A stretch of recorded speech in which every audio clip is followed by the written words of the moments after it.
sa mga kapwa mo OFW na lalo na sa Taiwan? Ano po, samantalahin nyo habang kumikita kayo sa Taiwan, mag-ipon kayo. Ano po, isipin nyo muna yung sarili nyo muna, unahin nyo muna pansamantala habang nasa Taiwan. Magpadala kayo, sakto lang para sa pamilya nyo dito. May titira pa rin sa sarili. Kasi hindi habang buhay na sa ibang bansa na Hindi habang buhay maipon. hindi habang buhay malakas, may hanap buhay maayos. Unang kasiguraduhan din yung pagbalik.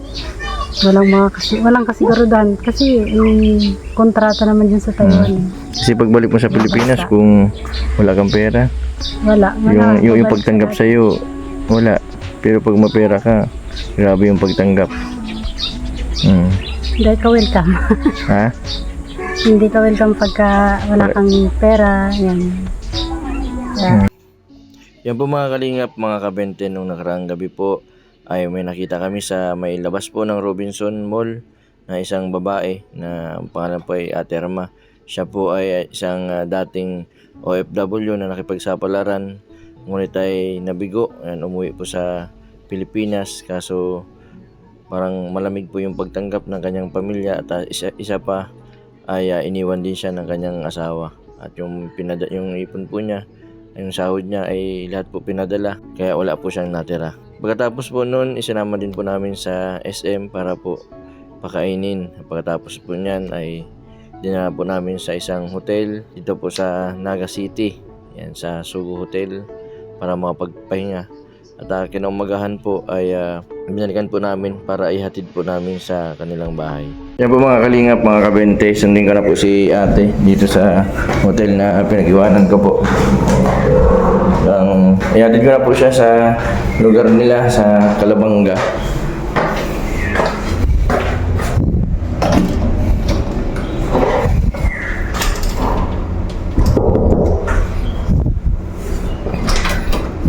Hey ate, good morning. Nakagaya ka na? Kumusta mo yung tulog mo? Ayos na. Ayos lang. Tara na ate. Saan nga yung lugar mo? Sa Calabanga. Sa Calabanga. Sige, ma-drive thru muna tayo, maalmusal. Tapos atid ka na kita dun sa Calabanga. Tara na ate. Salamat. Hindi ayos lang tulog mo dyan? Yan po mga kalingap siya ate. Buti nakatulog ng maayos. Yan po mga kalingap, maalmusal muna po kami dito sa sasakyan. Ate, ayos ka lang ate? Ayos na. Pakabusog ka ate at pabalik na tayo sa inyo. Ang lugar ay Calabanga, Camarines Sur, ano? Parang kulang-kulang isang oras. Sige. Sige. Dalawang beses. Ay, dito sa labas ng 7-Eleven, natulog ka na dito? May mga lumapit sa akin dyan, may baliw. Ay siya? Yung matanda, sinasama ako doon sa padyak na doon ako matulog sa kanya. Nasa padyak? Sa padyak, pagdating ko sa baliw. Doon ka pinapatulog. Doon ako patulog. Sama ako na sunod. Anong experience mo yung natulog ka sa 7-Eleven? Anong pakiramdam mo? Masakit sa likod kasi nakaupo ko lang. Nakaupo ka lang. Pero hindi ka ba yung may inang tulong sa barangay, sa politiko? Lumapit ka? Lumapit na po ako sa DSWD, sa Di ba yung mga OFW tinutulungan ng OWA? Minsan pag umuwi sila, binibigyan ng puhunan. Pati ka lumapit sa OWA. Mga OFW may mga tulong silang binibigay sa mga OFW. Kaso hindi ko na yun. Para ko sana kahapon. Kaso sarado naman yung opisina ng OWA.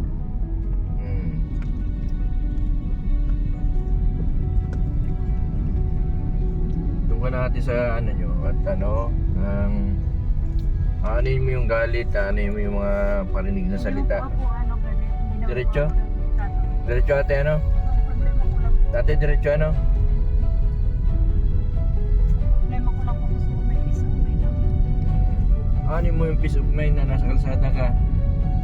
Maraming pwedeng mangyari sa iyo. Katulad nung sabi mo na nanuhan ka ng tinigilan ka na ng baliw. Tapos nanoon ka pa ng ano, yung nagtitin ng balot, pinapasama ka sa kanya. Paano kung halimbawa nagkataon na nasa isang lugar na madilim, o baka anong gawin sa'yo? Taga-taga lang, ang importante ay nasa ano, kailangan mo makisama, gumawa ka ng mga gawain para kahit papano ay yung pagtira mo, tas yung pagkain hindi naman nakakaya dun sa tinitiran mo. Yun. Maintindihan kayo man ng ano, ng mga kapamilya mo. Yan po mga kalingap, mga kabente, pumunta na po kami sa Calabanga. Yan, unahan pa pala ng Manggaraw, Camarines Sur.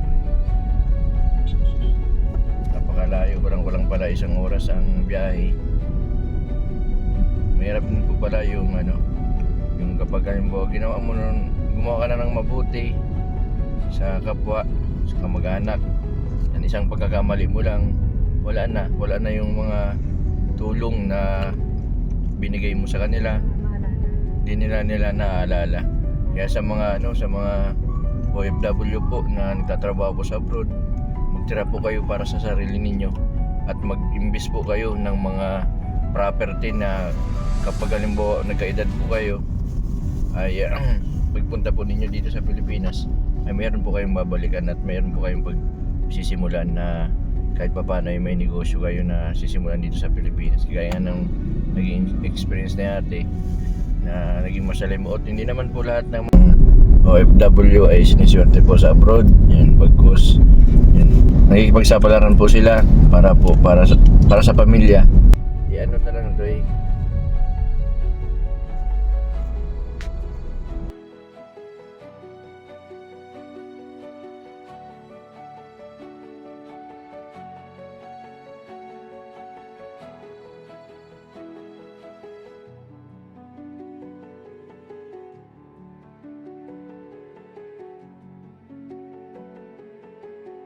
Anong bayan na ito?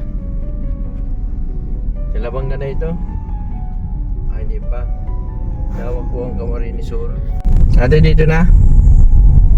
Malayo pa. Malayo pa.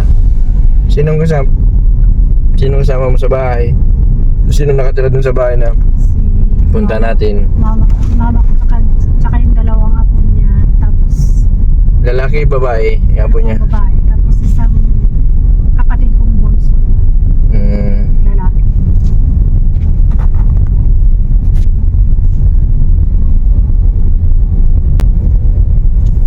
Layo pala. Anong nasakay ka pang napanaga? Lakad. Lakad? Kasi nasa kayan pinagan sa kanan. Ibig sabihin, na ilang oras ka bago nakakabot ka sa Naga? Tagal. Matagal, naabot din maghapon. Kasi malayo yung Simula dito hanggang sa ano, nalalakad mo lang, grabe ano. Pati ka maging pamasahe kay mama mo. Ibig sabihin, bit-bit mo yung mga dala mo, lakad ka lang. God, wala rin pera si mama.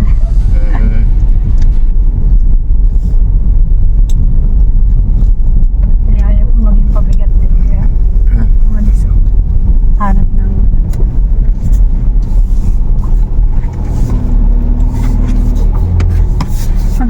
pagdating ko dyan, semento namin.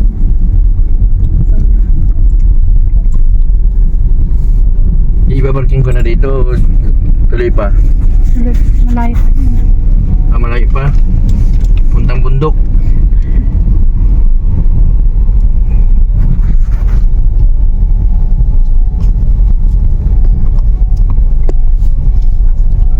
Semento siguro.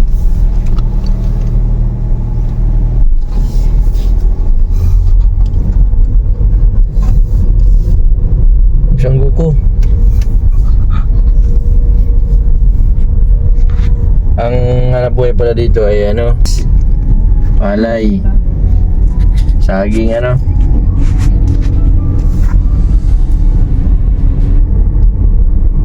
Banana plantation din pala dito. Ganda.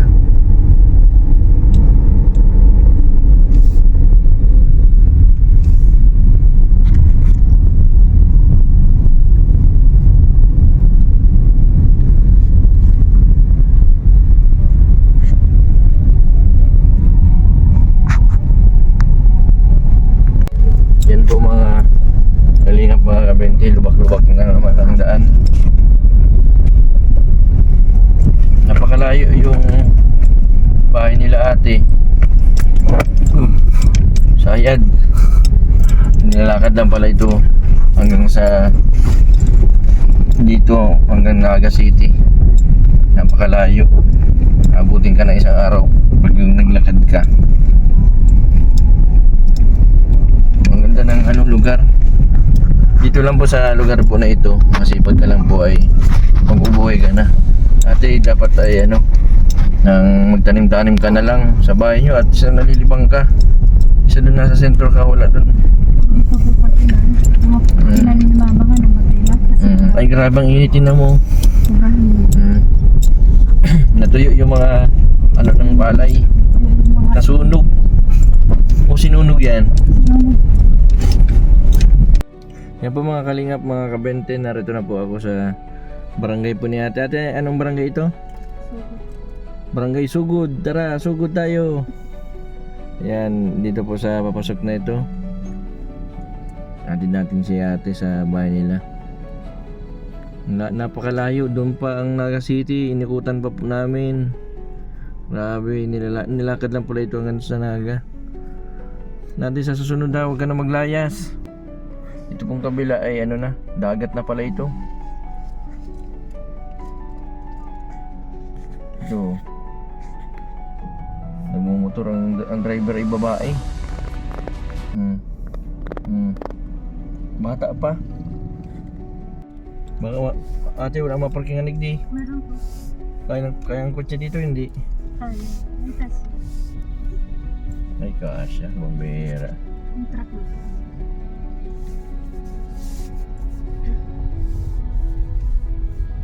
Ito napakaliit ng daan. Ang manani pa lang ang yung palay. Yun.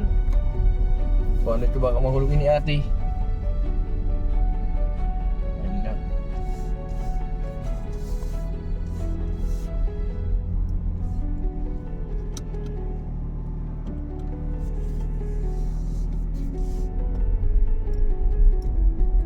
Yan po mga kalingap, mga kabente. Ayaw pang kami. Anak mo yan ate? Pabang. Pamangkin. Yan, nandito na po kami sa lugar ni ate Irma.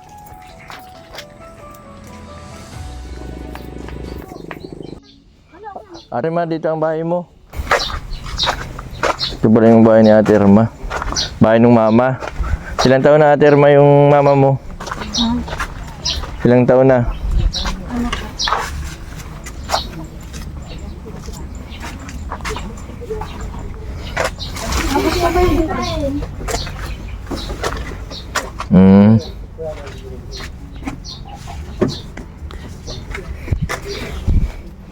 Ito ba yung bahay mo ate Irma? Bahay ng mama ko. Gulong. Dito ako natulog. Yung iba-iba, walang Kaya tulog. walang dingding. Butas-butas ang ilalim. Magigiwa na pati yung bahay mo. Tubutulong nga din. Ito yung malita mo dati yung galing ka sa abroad. Ay, pako. Wala pa akong gano'n. Ayos naman ang bahay mo ate Irma. Linis. Ang importante dati may nauwian ka, hindi ka tulad dun sa nasa ka lang. Dun sa Naga. Sa sentro ng Naga. Naghanap kaya ako ng pwede sa... Bakit naisipan mo? Bakit mas gusto mo dun sa Naga? Gusto ko kasi may ako, peace of mind. Peace of mind. Naghanap ako ng Narito ang peace of mind sa na ito. Wala ka ditong walang maingay. Ayaw ko gusto. Matanim-tanim ka lang dito ng mga pananim. May mga sambong ka pala dito. Gusto mong nang gulayin? Marami dito si mama tanim, kaya lang namatay kasi gawa ng mainit.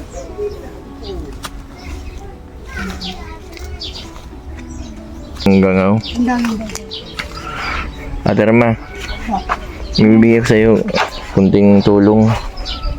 Diyan mo na ito, at least may panggaragasos ka. Salamat. Pagpasensyaan mo na yan ha. Muna. Malaking- Babalikan kita dito. Maghahanap ako ng yung pantulong. Kung anong madadala ko. At least alam ko na yung bahay nyo. Salamat. Huwag ka nang umalis ha. Oo, ate. Sabi ko sa'yo, huwag nasa labas, mas delikado.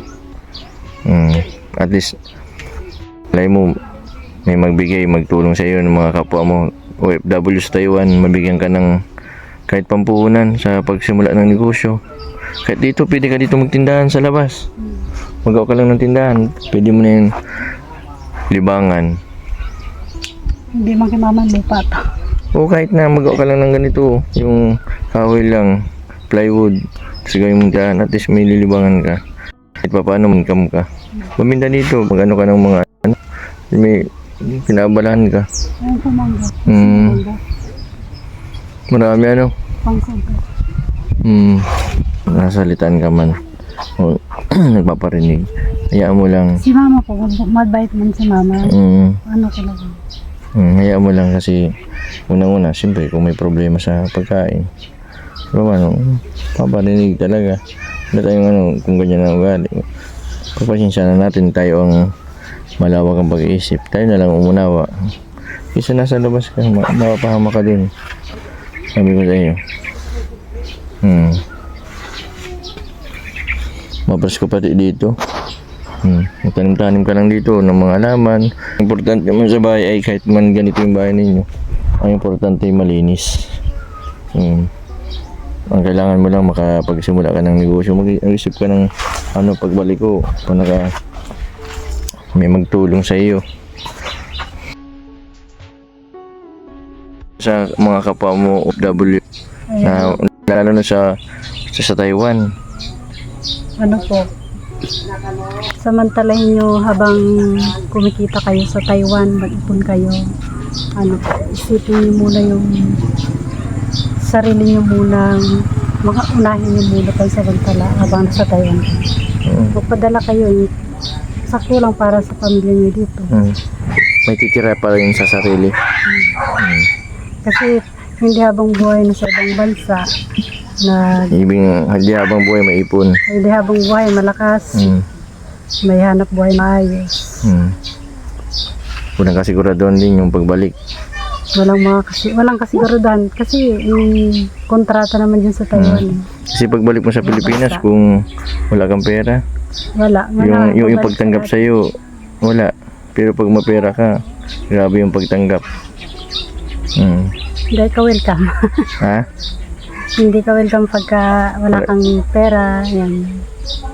Kaya, Pag may pera ka, kahit masakit sa loob, kahit kailangan mong tiisin. pag may pera ka, napasayaw pa, parang pista, nakatay baboy.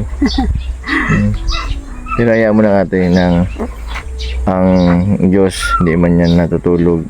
Meron yan nakalaan para sa atin. Kung ano man po yun na napagdaanan nyo, kailangan nyo mag-move on. Move on lang ang kailangan nyo. Kasi hanggang ngayon, napansin ko na hindi ka pa nakakapag-move on, kaya hindi ka pa nakakapagsimula. Pag nakapag-move on ka na, makapagsimula ka ng panibagong buhay. Nagka ng rita sa bigas. Punta kami sa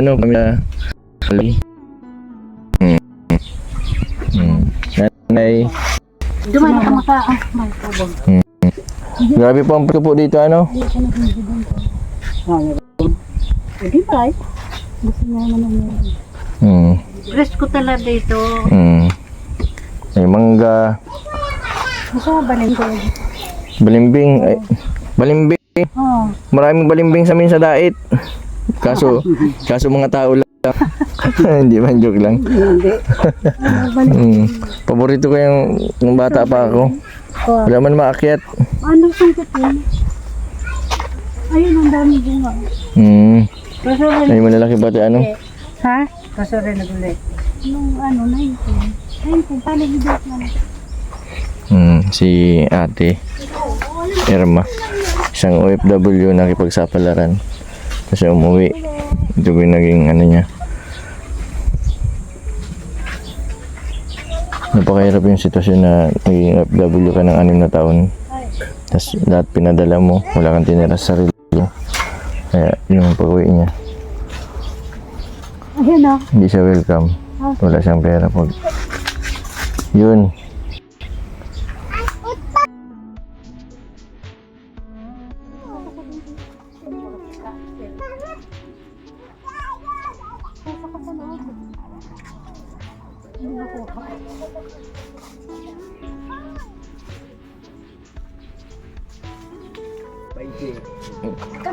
Sa presentara. Pa-graduation na pala si ano, si Nerissa. Nerissa, oh. Sabi Oh, dagdag mo na ito dun sa binigay ko sa iyo, oh. Malapit ka na pala mag-graduation, oh. Dali na, oh. kaputi na. O, anong isasabi? Salamat po. Pagbalik ko na lang yung Jollibee, ha. Yung ano, Salamat po. Jollibee. Salamat. Inom na ko Oo. muna ito. Tinakapi muna kita. Ang mga Bicolano talagang mabubuuton. Mabuuton, ano. Tama pa ang Bicol ko. Mabuuton. Hindi ho, magkaregot ka. Pasubala na muna kang cellphone. Na mababait. Tapos Tagalog. May sitwasyon man na minsan ang Bicolano yung pinakamaisong. Ay, ang Bicolano talaga mabuot pero iba manggut. Ayo, Iba magalit. sabi nila ang Bisaya na ang pinakamaisong. 0.5. Tapos tinapay. Dahil papuduman na kasi. Ang bait po si ate. Masarap pati magkape. Magbukas ka lang sa dikit magsabi. Irma, kasuri ka pa ng uli. Ah, Nila nanay. oh, sige lang. Pagabot kang bulan, Nagkanta na. Di pa. pagod ng bulan, pag tuwa na mo, ay uli. Di pa nagkanta. Pero kung magpa-respect ka kang nakulao na income, tapos dahil mo yung pa, kumag ang sistema mo, ayaw mo yun. Nga po, merinda na kamo, oh. Mga ina niya yan, daging-ding, ipapatungod din daw. Pero alam mo, yan. Ate, ano na, merinda na, oh. Ako, ama. Ay ate, sa Naga, marami man itong gustong tumulong sana sa iyo. Kaso yung time na talagang sobra na akong antok, puyat, di ko na alam gagawin ko. May nag-alok ng tulong. Tapos dinala niya ako sa hotel patulog daw. Tapos sinanla niya yung hikaw ko na remembrance ko sa Taiwan. Ginto. Yung kanya sinanla. Kala ko siya magbabayad sa hotel. Sumama naman ako. Tapos yun, sasama pala siya sa loob ng kwarto. Nakipagtulakan ako doon sa... Akala mo hindi sasama. Siya pa ang nauna, naligo na nga. Tapos ang ginawa ko, hindi ako maalis doon sa tinatayuan ko sa may pinto. Tapos nung nakaligo na, pinalalabas ko na siya. Tapos lumabas naman, pagbalik, dalang pagkain. Pero nalakas yung kutob ko, hinarang ko na yung katri doon sa may kama, sa may pintuan. Tapos pagbalik niya, pilit niyang tulak yung pinto, sinisira. Napapasok naman siya. Grabe ang kaba ko. Buti nakapasok. Hindi. Nagalis na lang. Alis na lang siya. Mm. Kasi maingay na gano'n ako dun eh. Kasi pinapasok niya na akong pilit dun sa ano. Kaya huwag ka nang lalabas. Tapos may lumapit pa sa iyo nga. Yung lalaking gustong tumulong, dadalhin daw ako sa Albay. Tapos papakita niyang ID niya. Ididikit niya po yung katawan niya sa akin. Yung mga dito niya, ididikit niya sa akin. Tapos, ay gano'n niya sa akin. Ito, tignan mo. Yung parang nananansyo. Next, sumama ka? Hindi. Hindi. Kasi sabi niya, gusto mo ang pagkain. Ilang taon na? Matanda na po yung kapitan daw siya doon sa Albay. Pinakita niya sa akin yung mga ID. Tapos, sabi ko, kung tutulungan niyo po ako, pera na lang ibigay niyo kasi wala na akong tiwala sa mga tumutulong sa akin. Nilulupa ako. Bakit sa akin nagtiwala ka? Buti nakilala mo ako kagabi. Ano po, nung unang tingin ko po, hindi. Tapos nung pagtingin ko ulit yung ganyan tinitigan ko, sabi ko parang kilala ko. Ibig sabihin, nung nasa Taiwan ka, nanonood ka ng mga vlog namin sa Kalingap. Sino mga kilala mo sa Kalingap? Libangan ko lahat. Lahat ng keyboys. O sige daw. Kay Kalingap, kahit kay Kuya Bal. O, sino unang kasama ni Kuya Bal? Ikaw. Tapos, saan ako nilipat? Si Kalinga Prab. Sino ang mga kasama? Na kayo. Dati pa nun si Jose. Sino ba? Si Edo, Kalingap Edo, Kalingap David. Si Kuya Iyas. Iyan. Iyan. Very good. Nanonood ka pala ng Kalingap. Libangan.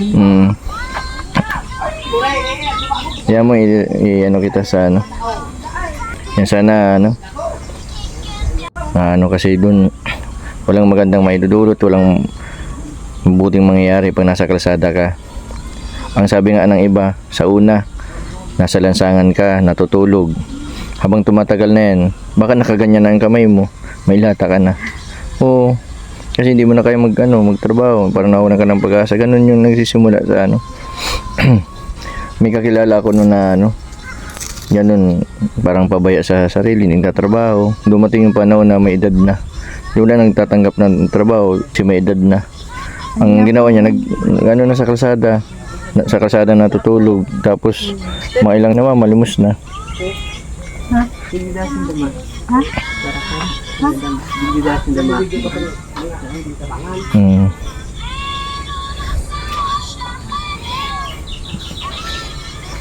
Basta huwag ka mawala ng pag-asa. Yung mga taga dito sa inyo, alam na masinsan ang buhay mo, yung mga kwento-kwento nila. Kasi abroad. Galing ka sa abroad.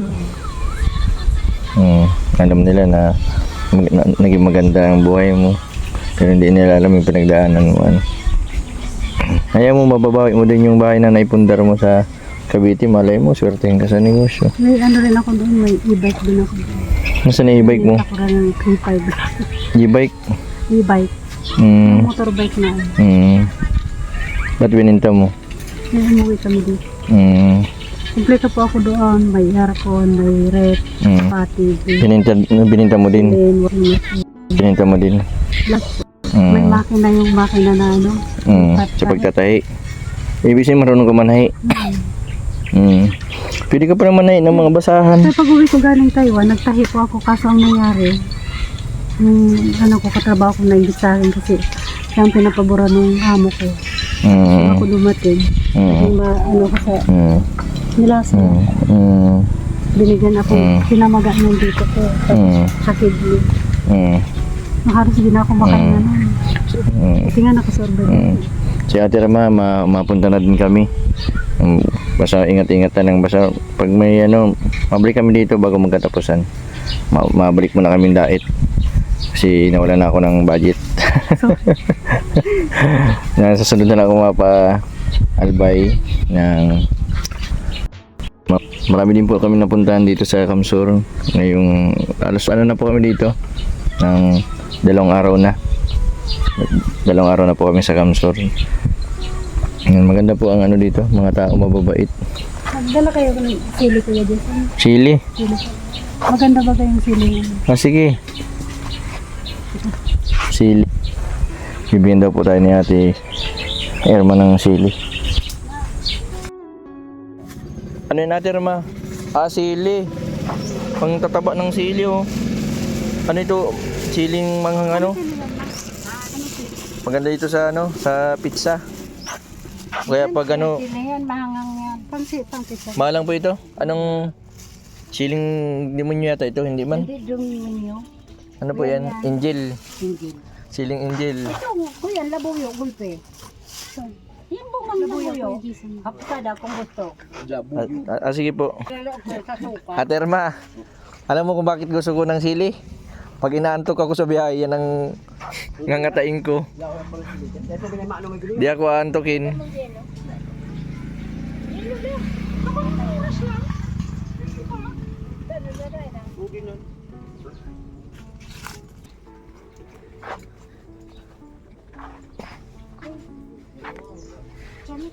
May putsi pa pala. Sili.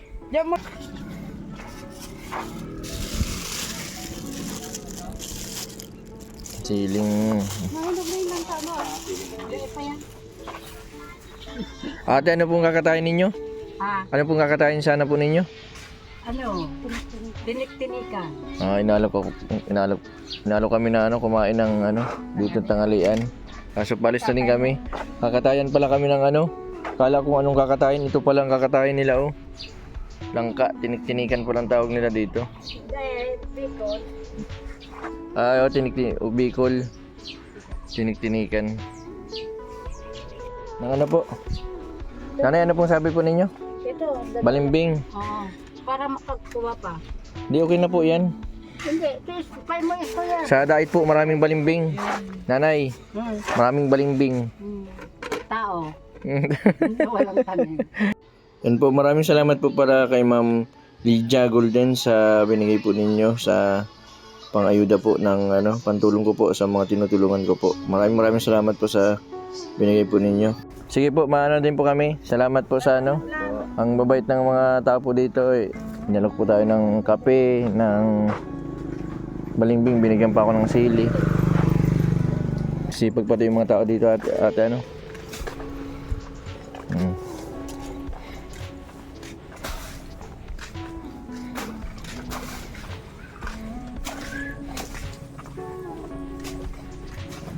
Ate naman, magano ka dito, mag-iingat ka. Basta pag nakakagawi kami dito, madaan nga lang kami dito sa inyo. Yan po mga kalingap, maraming salamat po sa patuloy po ninyong suporta sa aking YouTube channel.